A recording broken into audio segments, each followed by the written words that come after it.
Le Bitcoin nous a partagé sa clôture hebdomadaire et vous allez voir avec moi qu'en plus d'avoir complètement sauvé son range, il est directement en train de rebondir sur les chapeaux de roue en ce lundi matin. Mais attention maintenant, tout n'est pas joué, bien au contraire, vous le savez, le lundi c'est le jour le plus piégeux, donc restez bien avec moi jusqu'au bout de cette émission. Je vais vous expliquer tout ça et surtout vous faire comprendre quelle a été cette clôture hebdomadaire. On va voir ensemble le Bitcoin, le crypto total, on va analyser la Bitcoin dominance, on va passer sur Ethereum, un petit peu sur le gold et on va terminer par le dollar. Alors comme d'habitude les amis, si le menu vous plaît, restez avec moi jusqu'au bout de cette émission parce que c'est ce qu'on va aller voir tout de suite. Even when you feel low, you can still go. Even when you feel slow, you can still go. Even when there's no hope, you can still go. I never answer to no, man, I still go.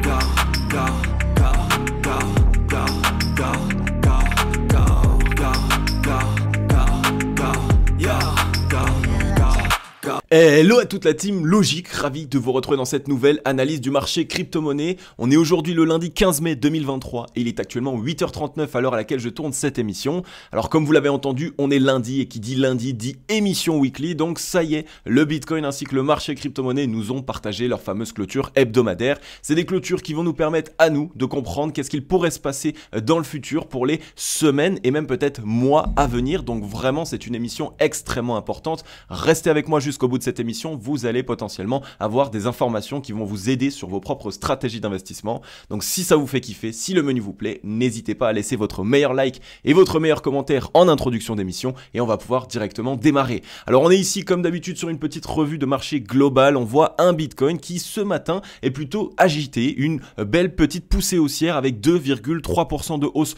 sur cette matinée. Donc on a eu hier tout simplement un dip un petit peu plus profond, on est allé chercher 25 600, 25 700 et aujourd'hui on a rebondi très fort, on est déjà de retour dans les 27 500, donc il va falloir qu'on reste prudent par rapport à ça. Est-ce que c'est ici un rebond réel du Bitcoin et donc les 25 500 étaient potentiellement le dernier retracement avant un vrai rebond, ou est-ce que ce n'est absolument pas le cas et on cherche à piéger les investisseurs? Eh bien c'est ce qu'on va voir directement juste après dans l'émission. On voit qu'on a des altcoins qui commencent petit à petit à essayer de retrouver aussi des couleurs quand le Bitcoin pousse. On voit que les altcoins de toute façon poussent par la même occasion. On a Ethereum qui pousse 1,3%, Ada Cardano avec 1,4%, Matic qui lui surperforme le marché avec plus 2,3%, le Chainlink par la même occasion avec plus 2,6%. Mais si on regarde sur la majorité des altcoins, on reste avec des altcoins qui réalisent des performances inférieures au Bitcoin, puisqu'on a Bitcoin avec 2,3%, on voit ici Sol avec 1,4% de hausse, 1,7% pour le AVAX. Donc on a quand même ici pour l'instant une fois de plus une dominance du Bitcoin sur le marché. Donc pour cette raison, ne soyez pas ici en train de FOMO lorsque vous voyez des altcoins pumper, surtout quand c'est drivé par un pump du Bitcoin, parce que cela ne veut pas dire que les altcoins sont de nouveau dans des belles dispositions, cela veut simplement dire qu'on est sur des rebonds techniques parce que Papa Bitcoin trouve un rebond. Donc voilà pour ça, revue de marché globale, on peut tout simplement se dire que le Bitcoin est toujours dans une dominance qui est plus forte que les altcoins et donc pour cette raison, il faut toujours rester prudent sur les altcoins. On va passer maintenant sur le Scalpex Index, on y voit un Crypto Fear and Greed dans la neutralité 50, donc on arrive concrètement dans cette phase de marché où les investisseurs ne savent plus où donner de la tête. 50% du marché pense qu'on va partir plus haut, 50% du marché pense qu'on va partir plus bas et c'est d'ailleurs pour cette raison je pense qu'on connaît un rebond ce matin, tout simplement parce qu'on est en train de tester la demande. Quand on réalise un rebond technique après avoir tout simplement touché une zone assez basse, donc ici les 25 782, eh bien c'est tout simplement pour tester la demande. Si les whales, donc la smart money, voient beaucoup d'investisseurs commencer à racheter ce dip et avoir peur ici tout simplement que ce soit enfin le bottom du Bitcoin qui va nous ramener aux 32 000, 35 000 $, eh bien à ce moment-là, vous le savez, la smart money va faire un petit faux rebond technique et finalement, boum,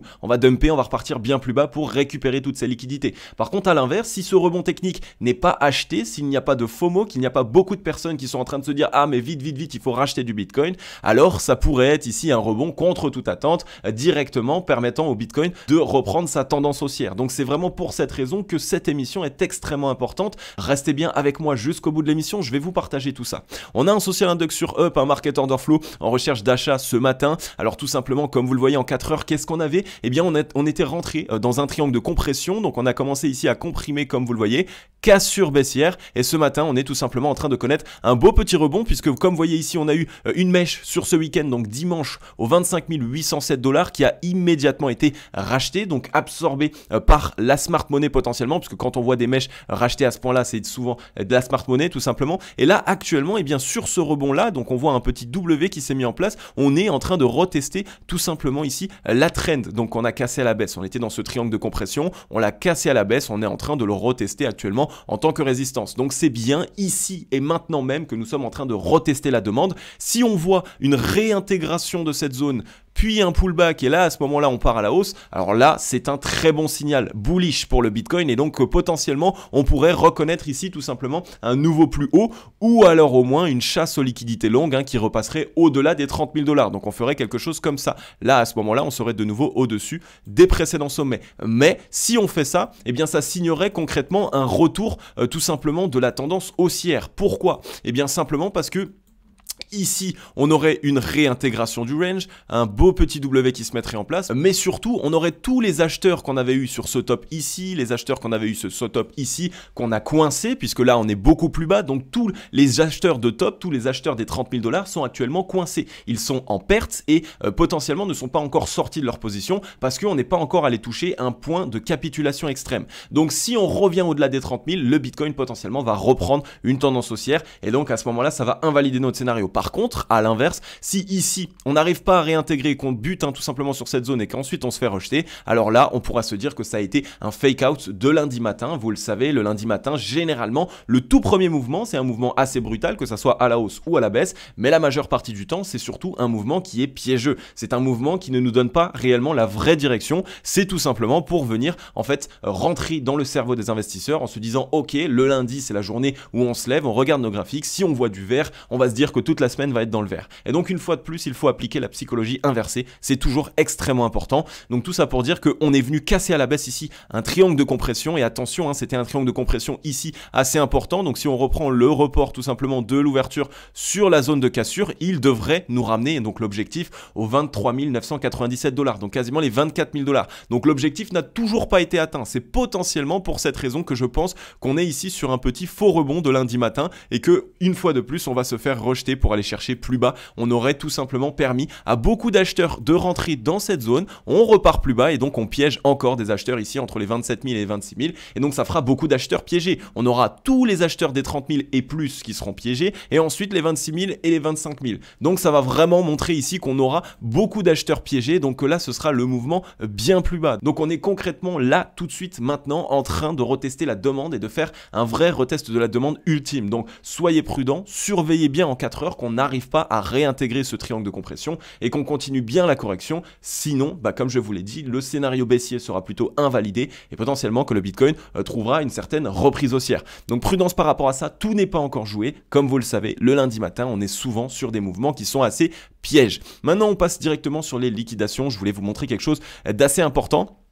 Comme vous le voyez ici, les liquidations, on les a branchées en all, donc on est à la fois sur le Bitcoin, à la fois sur les altcoins, et on est surtout ici en daily. Donc pour regarder ici les précédents pics de liquidation qu'on a eu, donc longue, on va prendre par exemple celui-ci, 117 millions de dollars de positions longues qui ont été liquidées le 10 mai 2023. Donc le 10 mai 2023, on va aller voir ça ensemble directement, comme ça je vais vous expliquer un petit peu l'action price. Grâce aux liquidations, excusez-moi, on peut directement comprendre l'action du prix et quel est surtout l'objectif de la smart money. Donc on a dit le 10 mai, c'est-à-dire ici, donc là, à ce moment-là, on avait eu ici un petit rebond, donc une espèce de petite fausse cassure, et donc à ce moment-là, on a eu potentiellement énormément de FOMO, parce que regardez directement, comme je vous l'ai dit, le 10 mai, excusez-moi, ici, ça a été 117 millions de dollars de position longue sur un tout petit mouvement, sur à peine ce rebond, et boum, finalement, on est allé récupérer ces liquidités. Donc qu'est-ce que ça montre? Ça montre que ici, on a eu des acheteurs de bottom qui ont pensé que ce petit W était OK, et finalement, non, réintégration. Donc la smart money a piégé ici des acheteurs.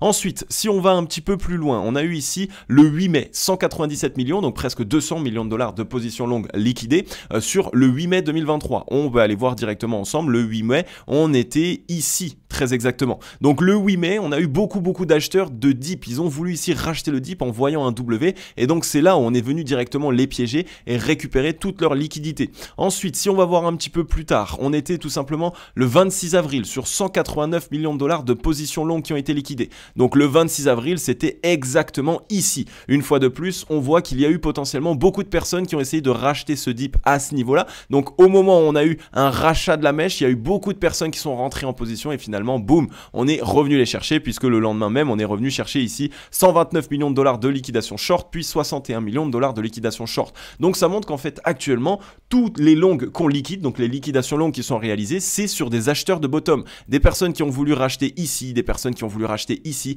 par la même occasion à ce niveau-là. Donc il y a beaucoup de longues qui sont en train de FOMO sur chaque bottom et qui se disent que là, ce n'est pas le moment de rater le train et que pour eux, à chaque bottom, le Bitcoin va repartir à la hausse, que c'est le moment. Donc attention, prudence par rapport à ça, c'est quand même un signal que actuellement les acheteurs sont en train de FOMO les dips et qu'ils ont complètement peur de rater le train. Et comme vous le savez, quand la smart money a l'impression que les investisseurs rentrent dans le train, rachètent les dips et sont tout simplement ici en train d'avoir peur de rater le train, et bien justement, elle leur offre ce qu'elles veulent. Elle offre ici tout simplement un bottom, donc ici une mèche complètement rachetée, on pose le bottom et donc là il y a beaucoup de longues qui rentrent et finalement boum, on les piège. Ça permet à la smart money de pouvoir piéger un maximum d'acheteurs et donc quand on aura le vrai mouvement de liquidation longue, à ce moment-là, eh bien on liquidera un maximum de positions longues. Donc attention, prudence par rapport à ça. Les liquidations nous montrent que pour l'instant déjà, on n'est pas allé chercher un pic de liquidation longue. Le maximum qu'on était allé chercher, c'était 200 millions de dollars de position longue le 8 mai. Donc 200 millions de dollars, c'est pas énorme, hein. Regardez, un pic de liquidation, c'est ici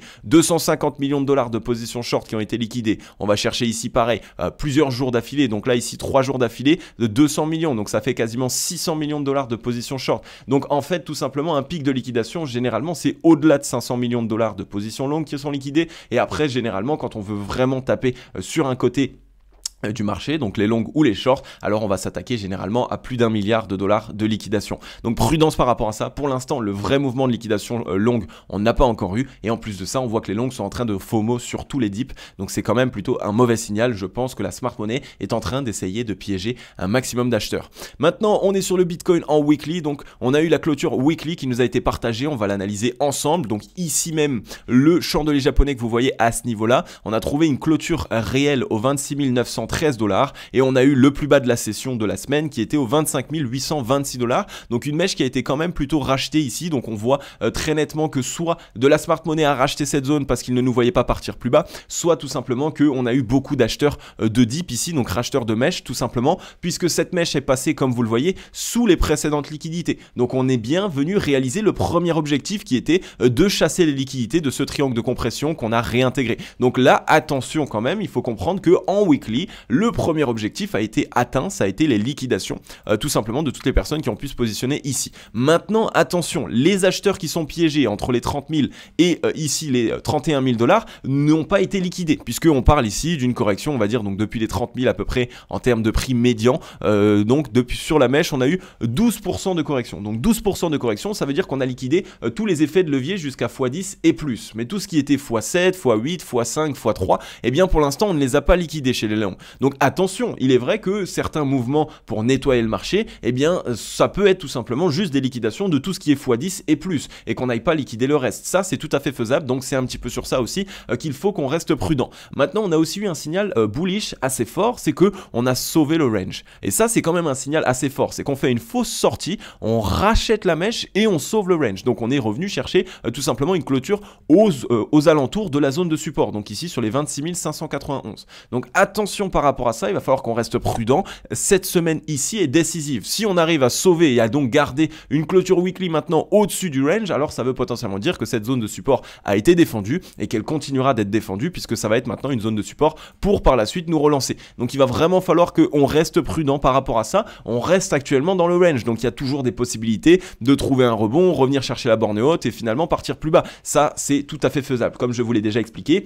la smart money, contrairement aux investisseurs, ils sont extrêmement extrêmement patients. Et donc le fait de réaliser beaucoup de mouvements là où les investisseurs perdent patience, eux ça leur change pas grand chose, mais par contre les investisseurs, ça leur fait faire des erreurs. Donc si ici on trouve rebond, tout le monde va se mettre à long et finalement on peut très bien se faire rejeter de la zone de résistance et partir plus bas. C'est tout à fait faisable. Donc c'est pour cette raison qu'il faut qu'on reste prudent. Pour l'instant, les indications ne sont pas encore réellement partagées pour acheter. On a certes un premier signal de la part des boules, mais pour l'instant le signal d'achat n'a pas encore été donné. Surtout que n'oubliez pas qu'on est ici dans la zone de surachat dans le ratio long short en weekly. Donc zone de surachat en weekly, c'est un mauvais signal. Ça veut dire que les acheteurs n'ont pratiquement plus de force, mais qu'à l'inverse les vendeurs eux sont complètement rechargés en force. Donc il est tout à fait faisable qu'on soit ici tout simplement sur un fake, qu'on se dise ok, on va faire rentrer de nouveau un maximum d'acheteurs, on reteste la trend, hein, je peux vous la montrer en daily ici. Donc en daily c'était ici le triangle de compression, on est monté, et là boum, on a cassé à la baisse. En plus de ça, on avait cette épaule, tête, épaule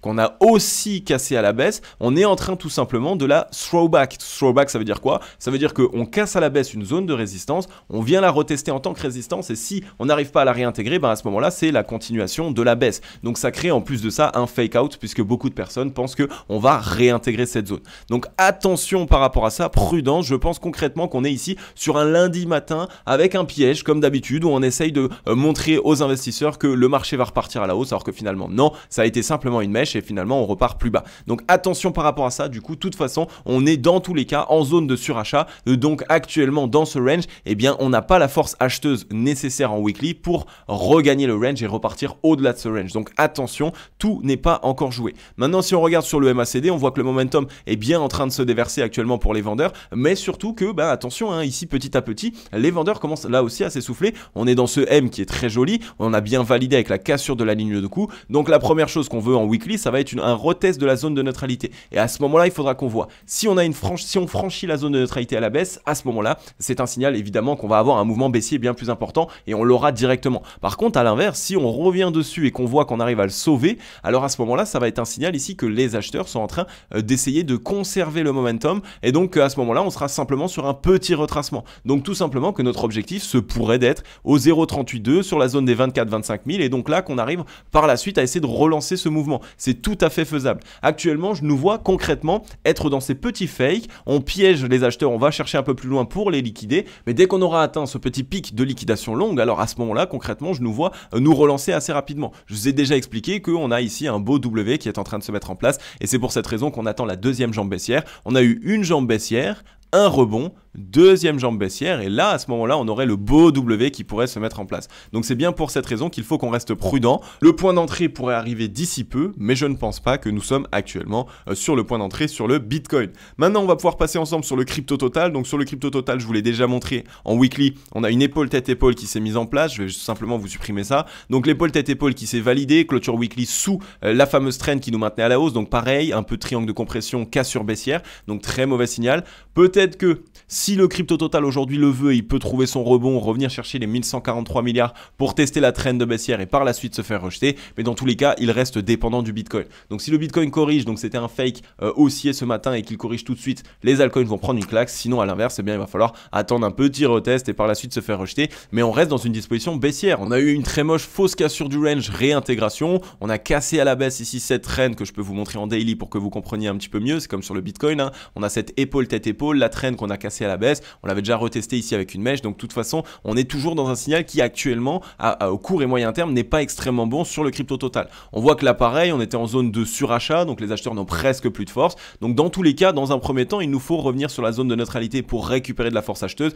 ce qui nous ramènerait 0,382 à la limite, les 1057 milliards, mais vous le savez, sur le crypto total, je nous vois quand même retester les 1000 milliards. C'est quand même une zone tout simplement très importante, donc ça nous permet de la retester en tant que support et par la suite d'essayer potentiellement de se relancer. Donc prudence par rapport à ça. Par contre, je ne nous vois plus forcément revenir chercher un dip beaucoup plus profond. Là, dans l'instant T, par rapport aux indications que nous avons, je nous vois, oui, venir trouver une belle correction, les 1000 milliards, mais je ne nous verrai pas revenir chercher les 844 milliards. Je pense qu'actuellement, ce serait une correction trop importante par rapport à ce qu'on voit dans le cours, et donc je ne nous vois plus revenir aussi bas. Maintenant, il faudra qu'on attende évidemment que les graphiques nous partagent plus d'indications, et à ce moment-là, je vous dirai exactement jusqu'où est-ce que je nous verrai pouvoir repartir. Maintenant, sur le crypto total, comme expliqué, restons prudents par rapport à ça. Par contre, on est bien revenu tester une belle zone de support, donc les 0,38,2 ici sur les alts aux 1056 milliards. On a bien retesté aussi cette zone de support qui était la zone de cassure qu'on n'avait jamais retestée. Donc là, il commence à y avoir quand même quelques signaux qui sont pas mauvais sur le crypto total. On est en train de sauver les 0,38,2, on voit certains signes de force,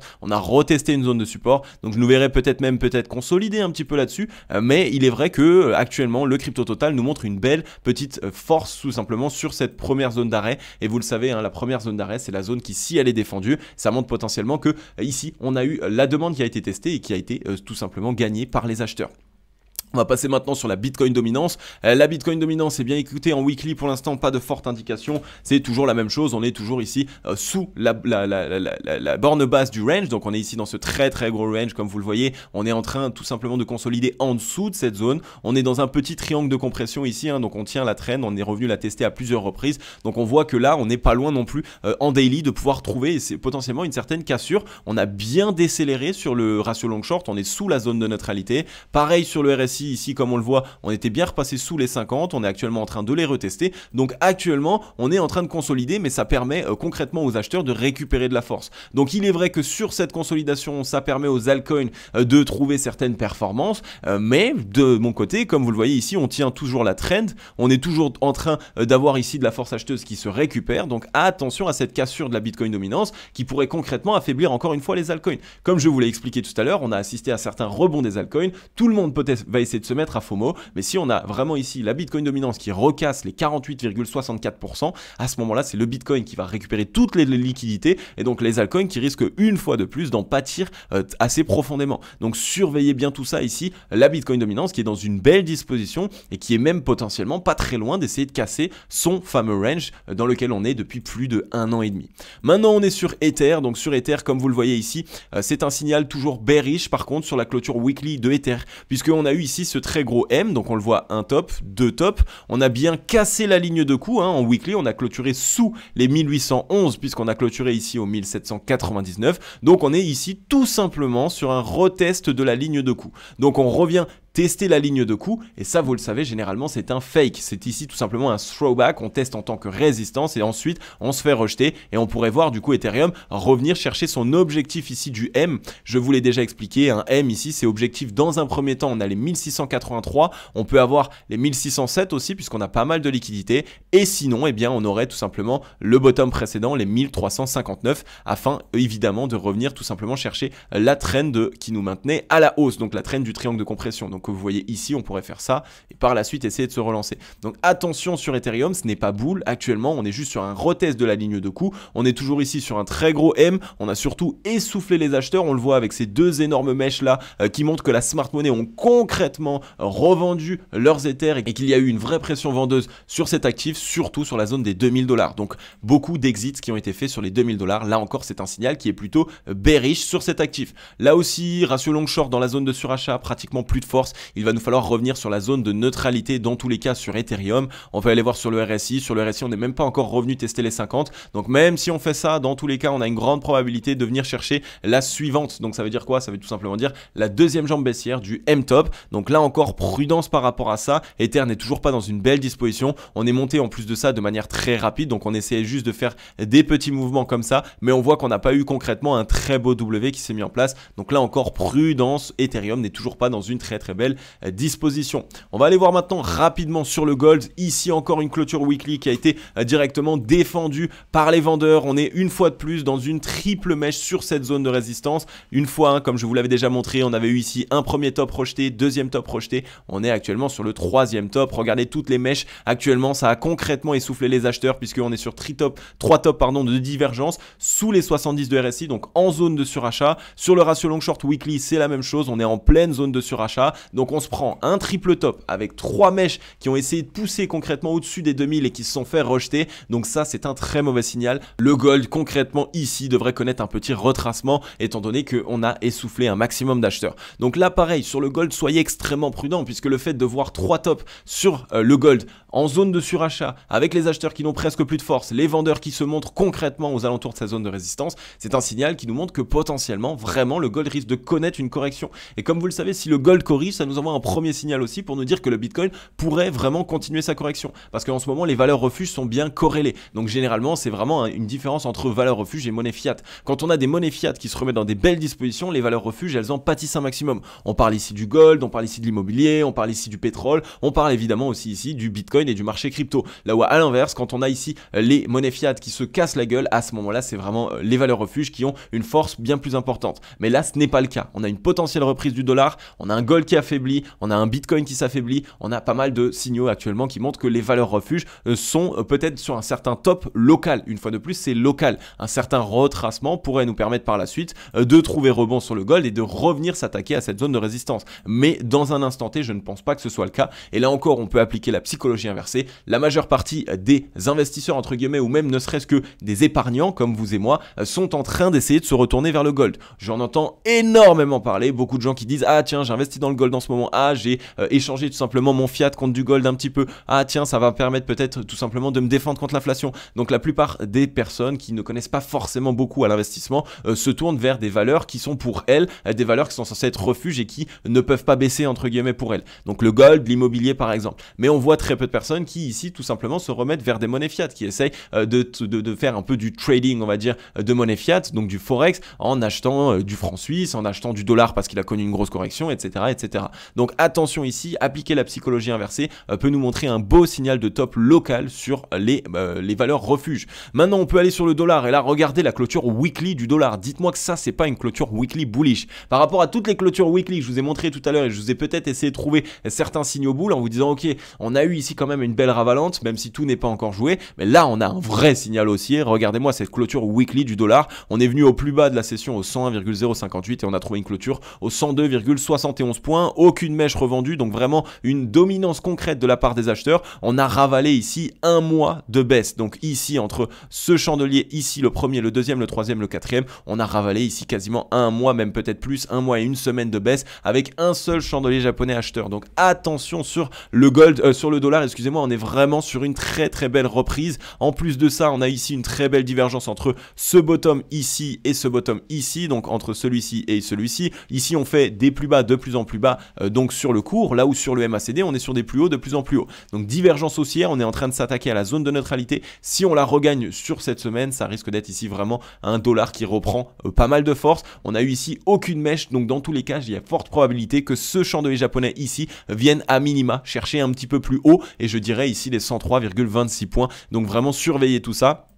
Si on regarde sur le ratio long short, c'est pas du tout pareil que sur le Bitcoin. On est plus proche ici de la zone de survente, donc les vendeurs qui sont complètement essoufflés, que la zone de surachat. Donc on a nettement la force ici de minimum revenir chercher la zone de neutralité afin de connaître ce qu'on appelle un rebond tout simplement technique. On a bien corrigé, donc on connaît un rebond technique et après, si les vendeurs ont assez de force, à ce moment-là, on repart plus bas. Mais actuellement, essayer de se dire que là, on va partir plus bas, c'est assez compliqué. Il y a très peu de signaux qui peuvent nous le montrer. Là encore, divergence haussière entre ces deux bottoms, donc on est potentiellement même ici sur un petit W de divergence. Donc attention ici, pareil, le dollar pourrait concrètement connaître un premier rebond, donc il pourrait revenir tester déjà les 50 de RSI et même peut-être, si jamais on a vraiment de la force, les casser immédiatement afin de pouvoir s'en emparer à nouveau. Donc là, ici, le dollar nous envoie un signal qui est bull pour lui, mais comme vous le savez, quand le dollar est bull, le marché crypto ainsi que la plupart des autres actifs tels que les valeurs refuges et même les indices, dans un premier temps, sont plutôt bearish. Donc soyez prudents par rapport à tout ça, tout n'est pas encore joué en weekly. On voit qu'on aurait encore largement la possibilité de continuer le retracement et comme je vous l'ai dit, ne soyez pas impatients. Un retracement, ça ne veut pas dire qu'on vient corriger tout directement, hop, flash crash de 15% et après on rebondit et c'est terminé. Non, justement, la smart money prend son temps, elle fait exprès d'avoir un mouvement qui est ici petit à petit, appuyé un petit peu, qui corrige dans le sang et qui prend du temps pour que vous voyez tous les jours vos portefeuilles être dans le rouge et pour vous faire capituler. C'est vraiment le but de la smart money. Avant le futur halving, on a un an encore, c'est dans un an le futur halving. Donc on pourrait très largement connaître encore 6 mois de correction et après ces 6 mois de correction, retrouver un rebond pendant 6 mois qui nous ramènerait facilement aux 30 000, 32 000 déjà pour le prochain halving. Donc dans tous les cas, même si on corrige là actuellement, on pourrait le faire sur pas mal de temps et après trouver un rebond, on a encore largement le temps. Donc ne soyez pas pressés, dites-vous que des points d'entrée, on va en trouver, on n'est pas encore dans le futur bull run, on n'a pas encore eu le halving, on n'est pas forcément ici sur un vrai rebond de reprise avant halving parce qu'on est quand même un an en avance, donc soyez prudents. Tout n'est pas encore joué, on va encore avoir toute cette année 2023 afin de trouver le potentiel meilleur point d'entrée. Ok la team, j'en ai terminé avec cette émission weekly. Comme d'habitude, si elle vous plaît, n'hésitez pas à laisser votre meilleur like et votre meilleur commentaire. Ça me permet concrètement de voir quel est le contenu qui vous plaît le plus et surtout le contenu qui vous aide le plus. Puisque vous le savez, toutes les vidéos YouTube que je réalise au quotidien, les analyses techniques, les partages d'informations, même le groupe Telegram gratuit que j'ai mis en place, tout est pour vous partager des informations et vous permettre de mieux comprendre le marché crypto-monnaie et de mieux pouvoir l'appréhender aussi. Je sais qu'il y a beaucoup de personnes qui sont investies dans le marché crypto mais qui n'y comprennent pas grand chose, qui ne comprennent même pas l'analyse technique, bref, qui ne savent pas concrètement ce qu'ils font. Tout ce qu'ils voient, c'est voir un portefeuille dans le vert ou dans le rouge, et donc quand on fait tout simplement de l'investissement dans ces conditions, la plupart du temps, on est perdant, on prend des mauvaises actions et surtout on achète au mauvais moment. Donc si ça vous fait plaisir les amis, n'hésitez pas à mettre votre petit like de soutien, ça fait vraiment super plaisir. Donc voilà, en tout cas moi j'en ai terminé avec cette émission. Comme vous l'avez vu, on a un dollar qui a connu une clôture weekly extrêmement bullish, donc attention à cette reprise du dollar, ce qui pourrait être très néfaste pour le Bitcoin. Vous l'avez vu, certes on a eu ici une mèche qui a été rachetée, certes on a pour l'instant sauvé le range, donc on est juste allé chercher les liquidités sous le range, mais tout n'est pas encore joué. On a quand même pas mal de signaux qui nous montrent que ce lundi directement matin, on a trouvé un rebond très fort, donc recherche des 27 000 $. Donc ça veut dire que si concrètement ça c'est un rebond, alors à ce moment-là on peut voir un Bitcoin repartir. Mais ce n'est pas ce qu'on voit, parce qu'on est en zone de surachat, on a tout simplement les acheteurs qui sont essoufflés, on est en train de trouver tout simplement un rebond à court terme qu'on peut appeler technique, puisqu'on a mis en place des figures chartistes, une épaule tête-épaule inversée par exemple, et qu'on est tout simplement en train de retester la ligne de coup. Donc si on reteste cette ligne de coup et qu'on s'en fait bien rejeter, alors attention, on risque vraiment de connaître une correction plus importante. Et en plus de ça, on voit le Bitcoin qui trouve un léger rebond ce matin. La Bitcoin dominance qui est pas loin d'essayer de casser tout simplement sa compression donc dans son range. Donc si on a bien un Bitcoin qui casse son range, donc qui casse sa zone de consolidation, on risque concrètement de venir taper sur les altcoins. Donc qu'est-ce que ça veut dire? Ça veut dire que simplement le Bitcoin qui viendrait corriger de 5-10% et il viendrait défoncer les altcoins, il reprendrait en dominance et donc ça permettrait de concrètement mettre en place notre scénario. Donc voilà, en tout cas comme d'habitude les amis, je vais vous dire à demain dans la prochaine émission, ne la loupez pas puisque c'est une analyse daily, ça va vous permettre à plus court terme de concrètement savoir ce qu'il va se passer. Et comme d'habitude les amis, je vais vous souhaiter à tous et à toutes une agréable journée ou une agréable soirée. C'était Cryptologique, ciao bye bye.